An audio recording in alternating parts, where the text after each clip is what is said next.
Pengantar Cerita mempersembahkan Sabda Pandita Ratu.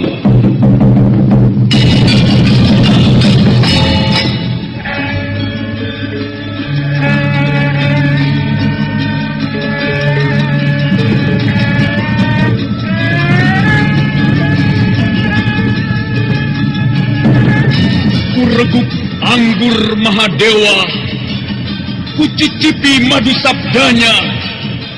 Bumi kuremas dalam genggamanku, matahari dan rembulan kutelan dalam perutku. Apakah mungkin aku akan menjadi bunga yang bisa kau petik dan kau sunting? Sementara jika layu, akan kau campakkan begitu saja, seperti cermin retak yang tak berharga.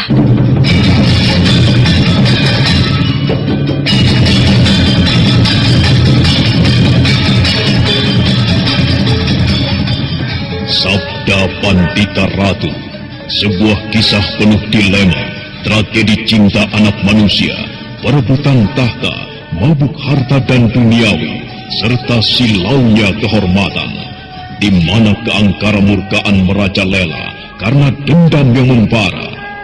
Kisah ini berlatar belakang berdirinya Singasari. Ken Arok, dialah pemuda yang merebut pahit getirnya kehidupan. Namun sebenarnya, dialah yang harus melaksanakan sabda-sabdanya. Perjalanan sengsaranya adalah awal untuk meraih keberhasilan, untuk menuju kejayaannya di saat Singasari berdiri. Sabda Pandita Ratu, naskah ditulis oleh Pandra Swasti Langit, diolah oleh Agus Nur Ismail, didukung oleh artis-artis terkemuka, Ferry Fadli, Eli Ermawati, M. Abud, Ivona Rose, dan lain-lain. Teknik dan montase Ibn Arifin, dengan sutradara Dian Pertiwi. Sabda Pandita Ratu kali ini mengetengahkan episode ke-8 dengan judul Sang Rajasa Triwikrama.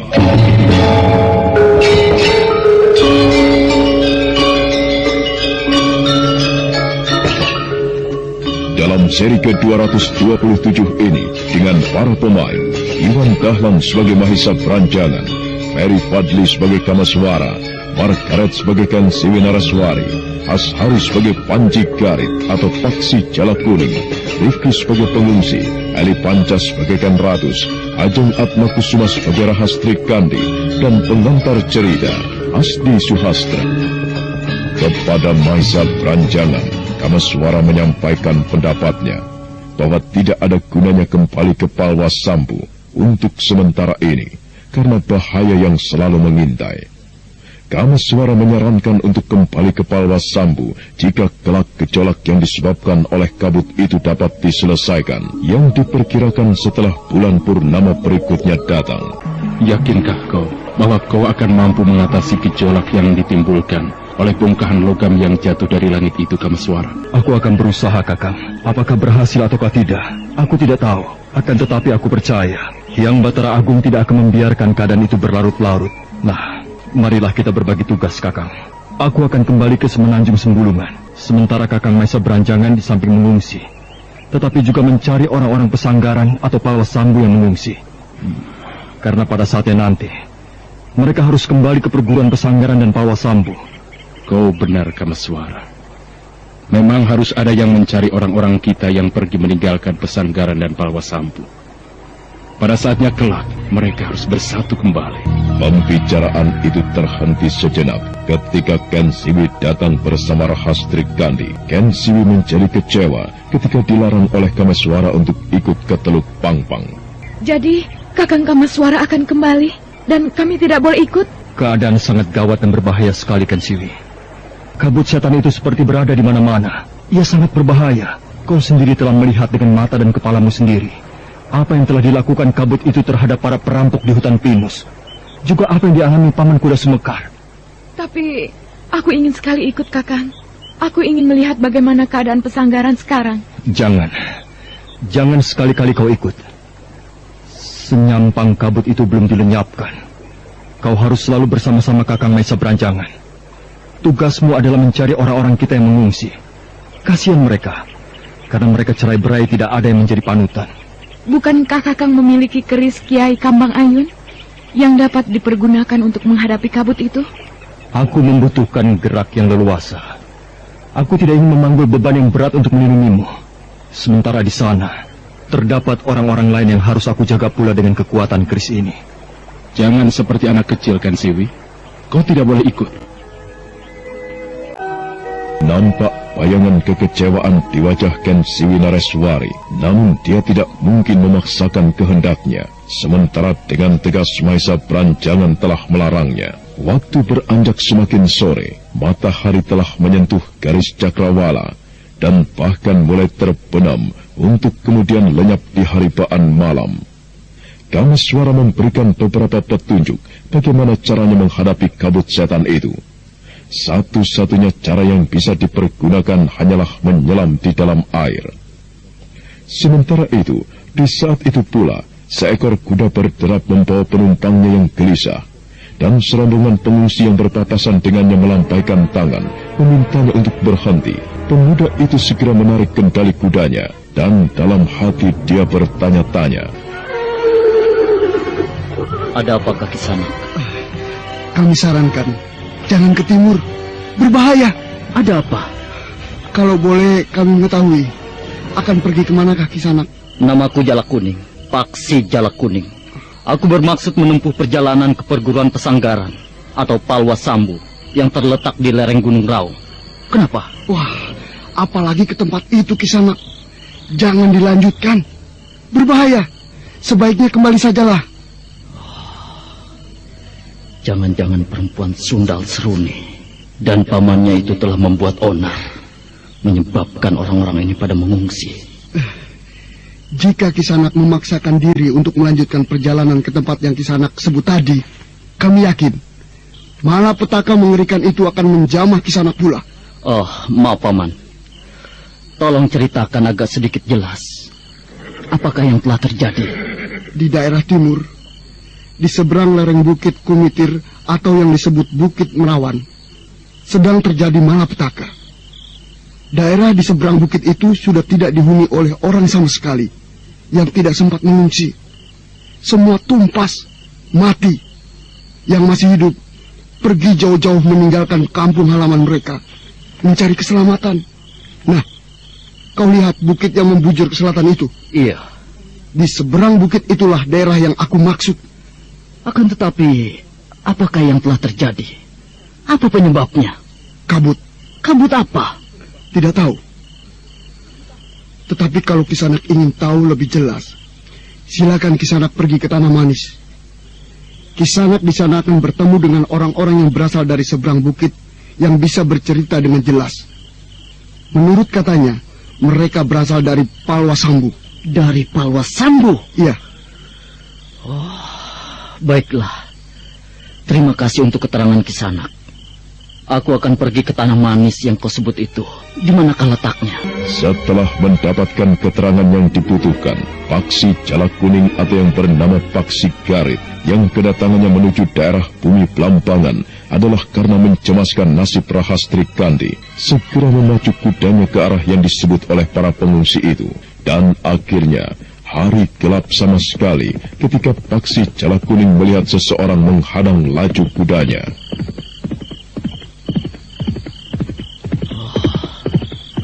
Ada orang berdiri melintang jalan.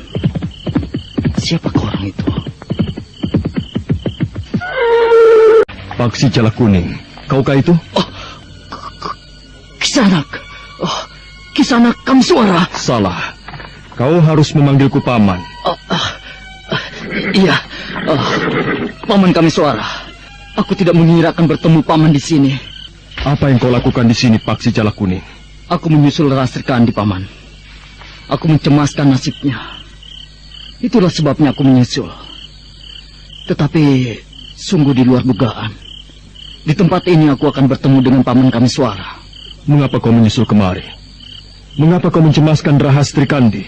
Karena Seruni dan pamannya yang mempunyai kemampuan tinggi. Sindupati namanya. Kedua orang itu menyusul kemari. Aku sudah mengetahui persoalan itu.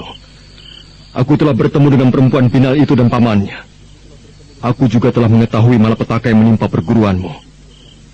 Ayahmu telah tiada, bukan? Bagaimana paman kami Suara mengetahuinya? Kakang Mahesa Beranjangan yang bercerita kepadaku. Bagaimana paman Mahesa Beranjangan bisa mengetahuinya? Karena sesaat setelah kau berangkat meninggalkan perguruanmu, Kakang Mahesa Beranjangan ke perguruanmu. Dan yang ditemukan adalah keadaan yang rusak. Seorang putut menceritakan apa yang terjadi.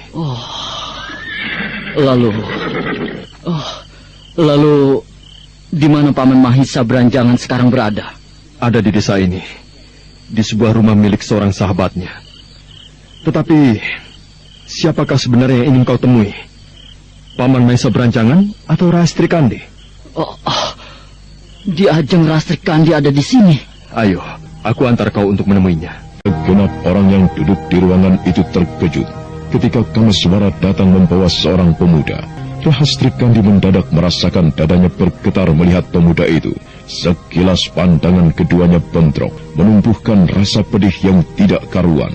Nyai Ken Ratus, Mahesa Beranjangan, serta Ken Siwi Nareswari yang mengenal pemuda itu dengan cukup baik, segera mempersilahkannya untuk duduk. Selamat malam paman dan bibi, aku yang datang menghadap. Bagaimana kau bisa menemukan kami di tempat ini, Panji Garit? Saya bertemu dengan pengungsi yang memberi keterangan, yang kemudian dipertegas oleh pertemuan saya dengan paman kami Suara. Panji Garit, paman telah mengetahui apa yang telah terjadi. Paman ikut berbelasungkawa atas kematian ayahmu. Apa? Ya, aku belum sempat bercerita banyak kepadamu, Nyai, bahwa saudara kita, Kakang Mahoyaso, sekarang telah tiada. Seseorang telah membunuh Kakang Mahoyaso.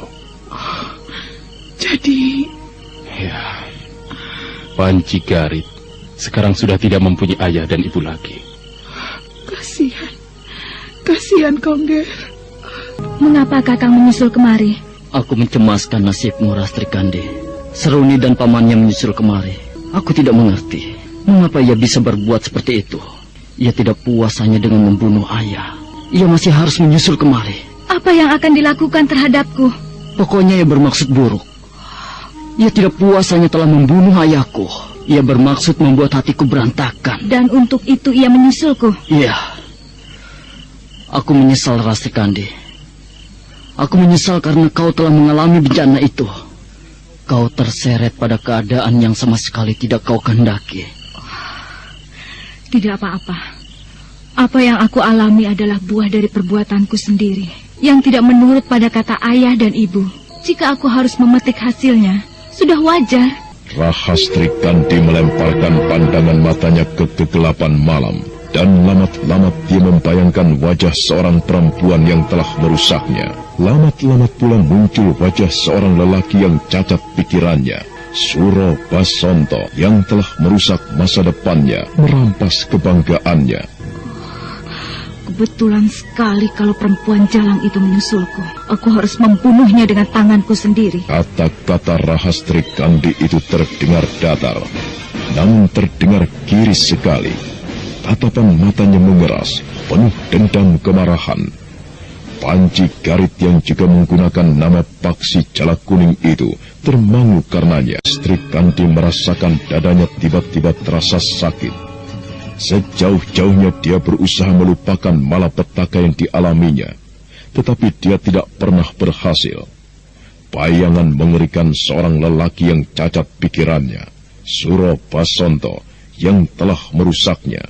Kemudian bayangan seorang perempuan jalang yang bertanggung jawab atas malapetaka itu membuat dada Rahastri Kandi seakan-akan mau meledak. Dengarlah Kakang Panji Garit, aku bersumpah dengan disaksikan bintang-bintang di langit. Bumi tempatku berpijak, aku harus membalas dendam atas apa yang aku alami. Aku harus membunuh perempuan jalang bernama Seruni itu. Aku harus membunuhnya dengan tanganku sendiri. Rastri Kandi. Bagaimana? Apakah Kakang tidak setuju? Kakang Paksi Jalak Kuning tidak sependapat? Atau apakah Kakang sendiri tidak merasa sakit hati melihat apa yang aku alami?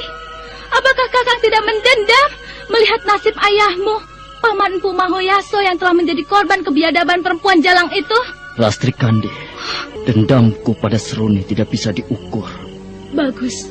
Lalu mengapa Kakang nampaknya tidak setuju dengan keinginanku? Pengalaman mengajarkan banyak hal kepadaku.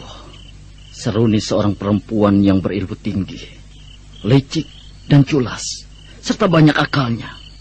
Ia kejam. Justru karena itu, Kakang, perempuan bejat semacam itu harus ditumpas. Iya, kau benar. Akan tetapi, biarlah aku yang akan melakukannya, Rastri Kandi. Biarlah aku yang akan menuntut balas kematian ayahku, serta perlakuan buruk yang kau alami itu. Terima kasih untuk niat Kakang. Akan tetapi, aku sangat berkepentingan untuk melakukannya sendiri dengan tanganku. Aku akan selalu dibayangi oleh mimpi buruk jika aku tidak melakukannya. Aku akan menjadi gila di sepanjang sisa usiaku kalau perempuan jalang itu masih berkeliaran. Rastri Kandi, bukankah Paman Kameswara telah mengatakan bahwa kau harus mengikuti ayahmu untuk sementara mengungsi menghindari kabut setan itu, sambil mencari orang-orang perguruanmu yang telah mengungsi? Kakang Panjigarit, Bagaimana, Rastri? adakah maksud lain yang tersimpan di dalam hati Kakang yang menyusulku kemari? Iya, soal kita. Di antara kita sudah tidak ada soal lagi. Apa maksudmu? Kakang, sudah cukup lama aku merenungkan. Sejak aku mulai teringat kembali siapa diriku. Setelah beberapa hari lamanya, aku kehilangan masa silam dan segenap ingatanku. Cukup lama aku mempertimbangkan. Aku harus melihat kenyataan. Siapa aku sekarang? Bagaimanakah keadaanku sekarang? Kakang Panjigarit, aku sudah tidak layak lagi untuk menjadi calon istrimu. Tidak, Rastri Kandi. Kau tidak layak berkata begitu. Aku sudah kotor. Aku sudah rusak. Tidak, Rastri Kandi. Bagiku kau tetap suci. Bagiku kau tetap seorang dewi yang pantas aku dambakan untuk menjadi istriku. Aku mencintaimu. Dan aku tidak akan mengubah rasa cintaku itu hanya karena apa yang telah kau alami itu. Apalagi aku telah ditinggal pergi oleh ayahku untuk selamanya. Apalagi kita mendendam kepada orang yang sama, memiliki persoalan yang sama. Tetapi yang aku rasakan sangat mengerikan, Kakang Paksi Jalak Kuning. Apa maksudmu? Surobasanto, kau mengetahui orang macam apakah dia? Kau mengetahuinya, bukan? Surobasanto, lelaki keparat yang telah melahap tubuhku. Kau bisa membayangkan bagaimana wujudnya? Paksi Jalak Kuning menggigit bibir. Dan lamat-lamat wujud Surobasanto muncul seolah berdiri di depannya. Seorang lelaki yang mempunyai kening sedikit menonjol ke depan. Seorang lelaki yang tidak mempunyai kontrol atas dirinya sendiri. Seorang lelaki yang cacat pikirannya, yang tidak mempunyai kecerdasan pada usia yang seharusnya.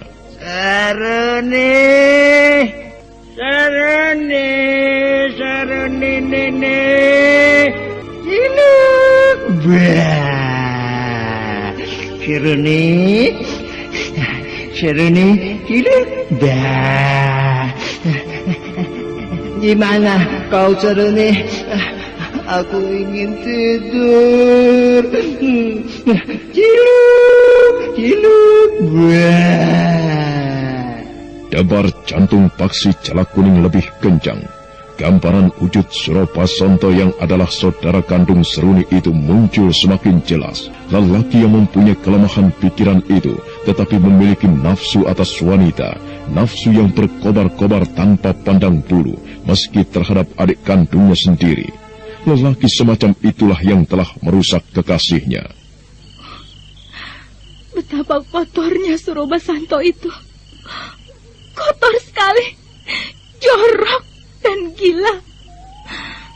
Dan orang macam itulah Kakang Paksi Jalak Kuning. Orang semacam itulah yang telah merusakku. Kekotorannya seolah menular pada tubuhku. Oh, bukan seolah lagi, tetapi aku rasakan benar-benar telah menular pada tubuhku. Menjijikan sekali, Kakang. Aku merasa diriku kotor sekali. Aku tidak pantas menerimamu. Kakang, aku minta lupakanlah diriku. Temuilah ayah dan ibuku.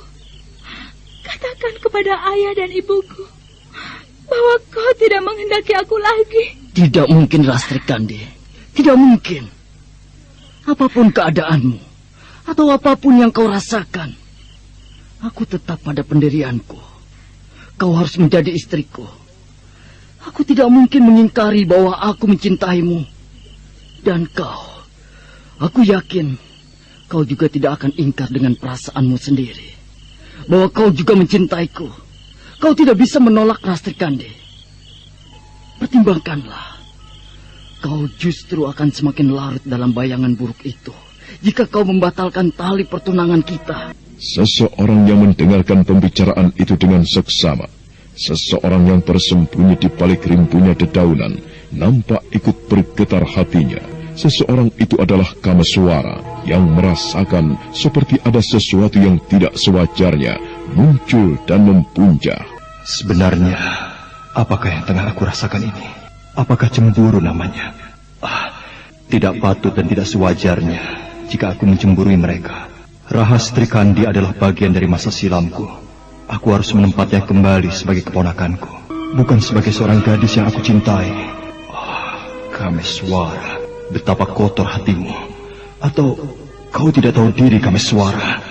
Kameswara kemudian melangkah pergi dengan tidak bersuara sama sekali. Adalah ketika waktu semakin larut ke arah malam, Rahastri Kandi diam-diam melangkah keluar dari bilik yang disediakan oleh Ki Iswara. Dengan hati-hati dan tidak bersuara, Rahastri Kandi berjalan menuju ke kandang kuda. Tetapi dia terkejut ketika dia melihat seseorang berdiri di sana.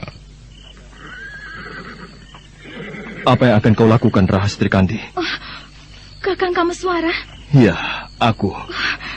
Mengapa Kakang berada di sini? Aku menjaga kuda-kuda. Aku mempunyai perhitungan akan ada seseorang yang mengambil kuda dengan diam-diam. Ternyata dugaanku benar. Apa maksud Kakang? Ayo ikut aku. Kita berbicara di tepi sungai di sana. Baik.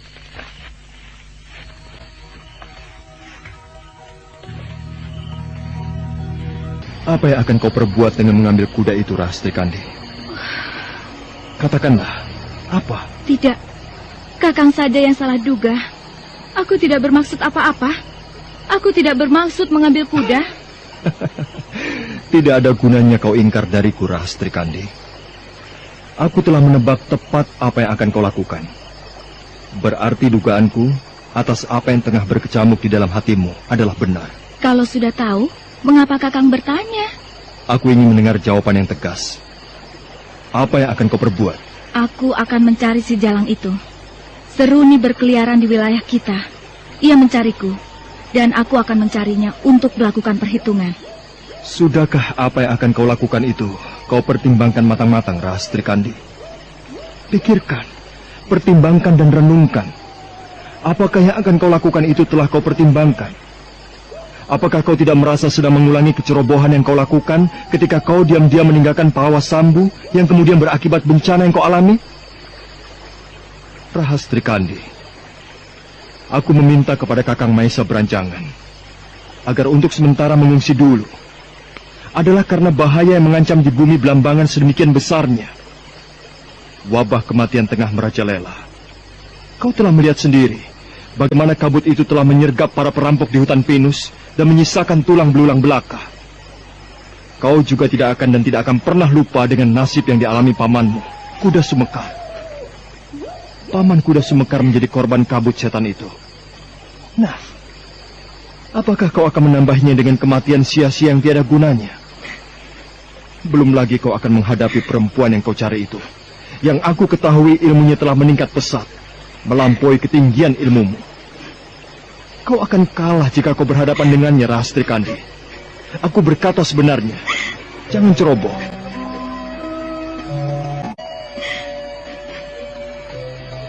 Sudahlah, tenangkan hatimu. Bagaimana akan bisa aku lupakan, Kakang? Tidak akan bisa aku lupakan. Perempuan Jalang itu harus aku bunuh. Apakah kau akan mendapatkan kebanggaan jika kau telah membunuhnya? Kau menjadi pembunuh? Persetan! Aku tidak peduli. Aku mengerti, tetapi gunakan akalmu. Jika kau memaksa pergi, maka kau tidak menggunakan akal. Kau hanya menuruti gemuruh hatimu. Kembalilah ke bilikmu, yang nampaknya kau tinggalkan dengan diam-diam. Ibumu akan kembali kebingungan jika kau tidak ada di kamar. Rahastri Kandi menghela napas panjang. Dia berusaha mendamaikan hatinya sendiri. Tiba-tiba dadanya berdesir manakala melirik sebilah keris yang terselip di pinggang Kameswara. Rahastri Kandi tahu keris itu bisa dipergunakan untuk menghadapi ganasnya kabut setan. Kakang, Bagaimana? boleh kan aku mengajukan permintaan? Apa? Peluklah aku, Kakang. Baiklah.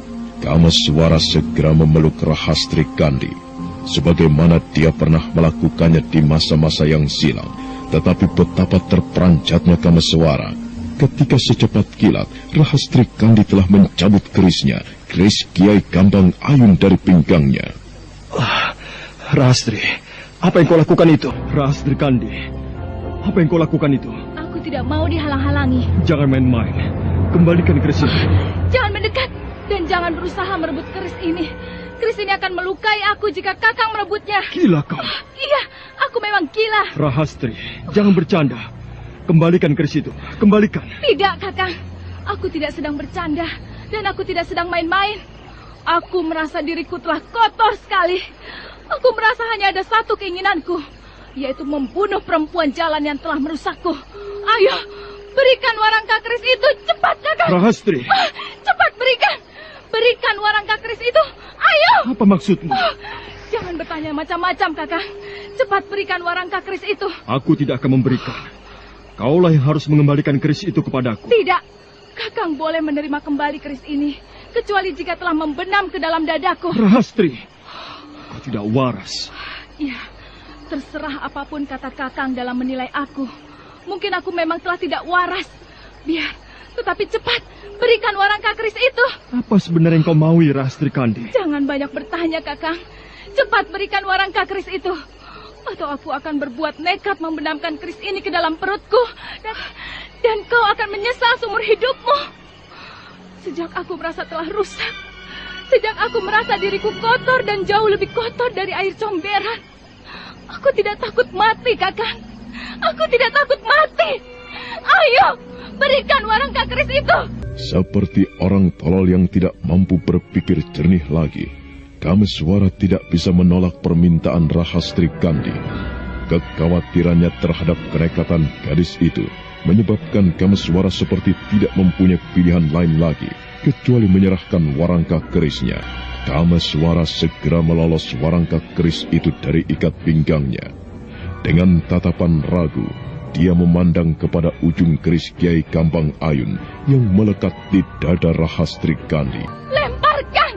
Lemparkan warangka itu, Kakang! Baik, terimalah.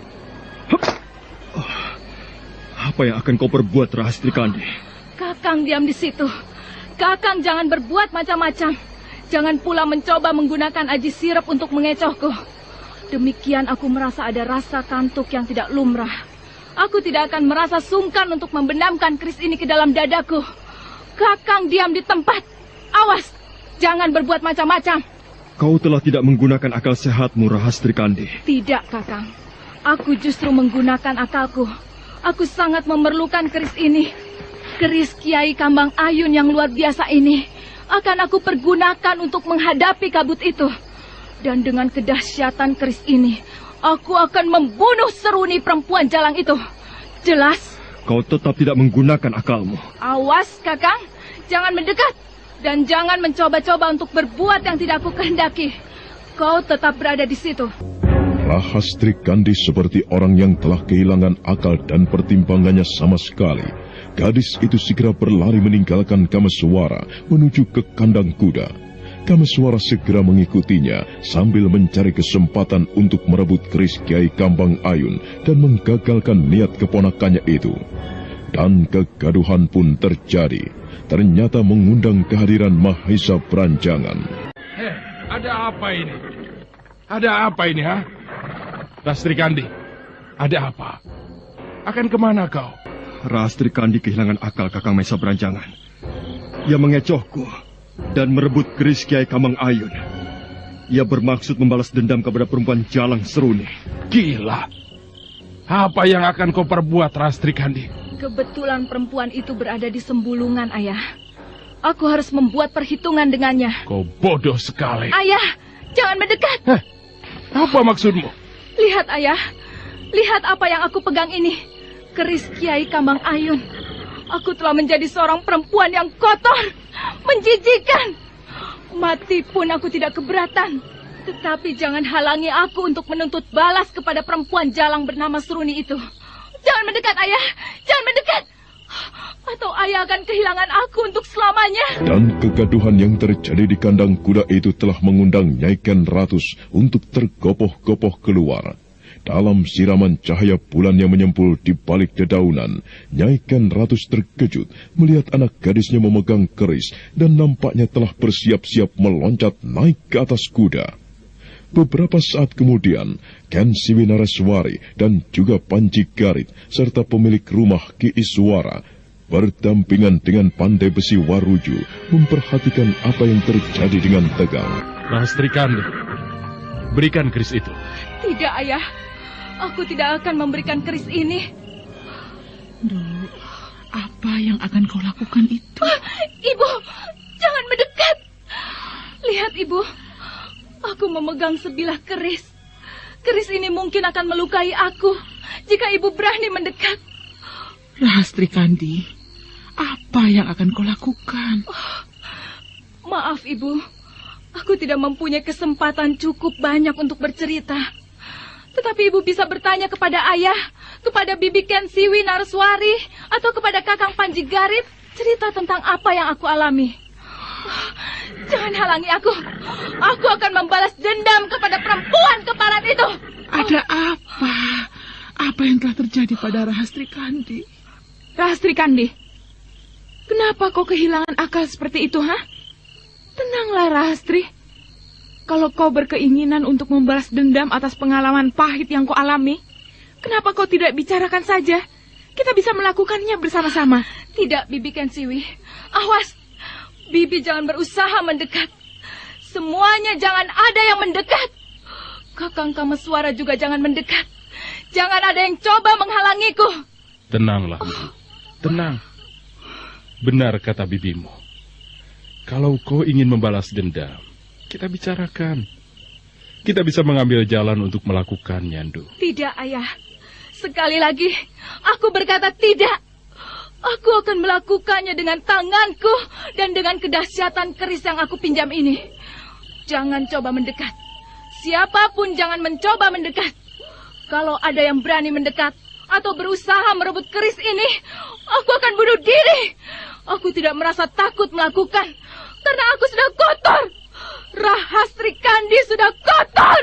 Kau salah jika memiliki pendapat seperti itu, Rahastri Kandi. Apa yang kau alami itu bukan karena kemauanmu. Rahastri, Kakang Kameswara, jangan berdiri di situ. Minggir. Lihatlah aku, Rahastri Kandi. Jangan coba-coba menggunakan ilmumu untuk mencegahku, Kakang. Jangan coba-coba menggunakan ilmu sirapmu. Minggir! Semuanya menjadi berdebar tegang melihat Rahastri Kandi ternyata telah bulat dengan keputusannya. Demikian Rahastri Kandi telah berada di atas punggung kuda. Serentak semua melangkah mendekat. Namun mereka tidak mampu berbuat apa-apa manakala melihat keris yang dipegang oleh gadis itu. Nyai Ken Ratus istri Mahesa beranjangan berdiri dengan wajah pucat dan tubuh gemetar. Nyaris saja perempuan itu jatuh pingsan. Aku minta pamit. Mungkin aku bisa kembali, mungkin pula tidak. Rahastri Kandi, jangan tangisi aku, Ibu. Jangan hambat perjalananku dengan tangismu. Minggir! Ayo minggir, Kakang Kameswara, atau kau akan terlanggar oleh kuda. Aku minta. Cobalah kau timbang sekali lagi, Rahastri Kandi. Minggir! Kameswara. Oh, bagaimana Kenaroka? Terimalah keris ini kembali. Jagalah keris yang kau dapatkan dengan susah payah ini dengan nyawamu. Oh, iya. Dan kau perempuan yang merasa bernasib malang, janganlah kau kehilangan akalmu. Kau akan mati jika kau berani mendekati daerah bencana yang dikuasai kabut setan itu. Kau tidak perlu mencari perempuan bernama Seruni. Perempuan itu telah mati. Aku muak pada kejalangannya, kebinalannya. Ia mencoba merayuku. Rayuan yang memuakkan. Itu sebabnya aku telah membunuhnya. Apakah kau tidak percaya? Kau tidak percaya pada kataku? Aku percaya, Tuan. Kamaswara. Bagaimana, Ken Arok? Kau ikut aku. Sekarang.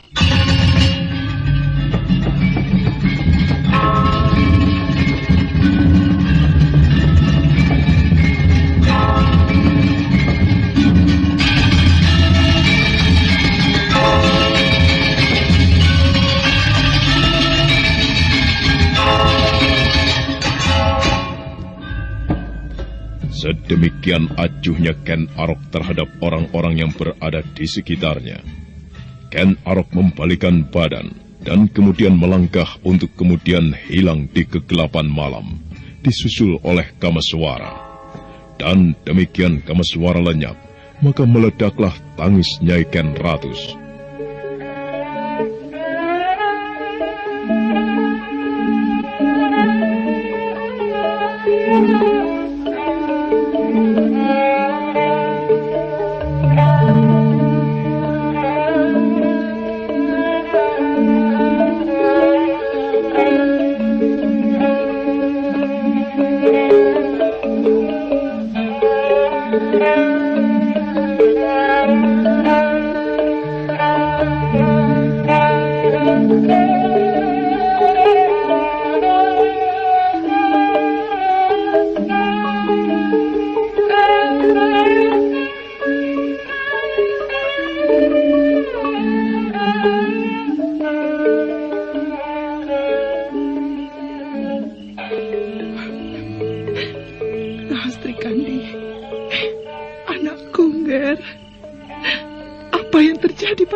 Apa yang telah kau alami, Rahastri Kandi? Kakang Beranjangan, bagaimana dengan anakmu ini, Kakang? Ayo, kita jangan berdiri di kandang ini. Kita kembali ke dalam rumah. Ken Siwi, ajak keponakanmu ke dalam biliknya.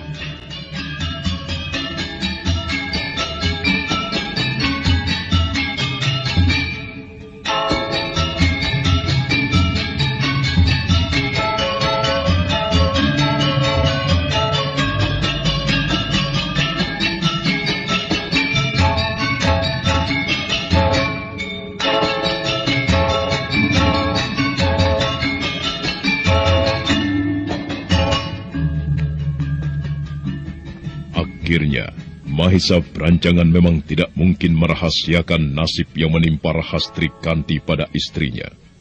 Mahisa Beranjangan kemudian menceritakan dengan jelas apa yang dialami oleh Rahastri Kandi. Didengarkan pula oleh Ki Iswara serta Pandai Besi Waruju. Nyai Ken Ratu seperti bermimpi. Dia merasa ngeri mendengarkan cerita itu. Hingga kemudian perempuan yang berulang-ulang dirundung duka itu jatuh pingsan ketika tidak mampu menahan diri lagi. Saudara pendengar, untuk mengetahui jawabannya, ikutilah kelanjutan kisah ini dalam seri berikutnya. Sampai jumpa.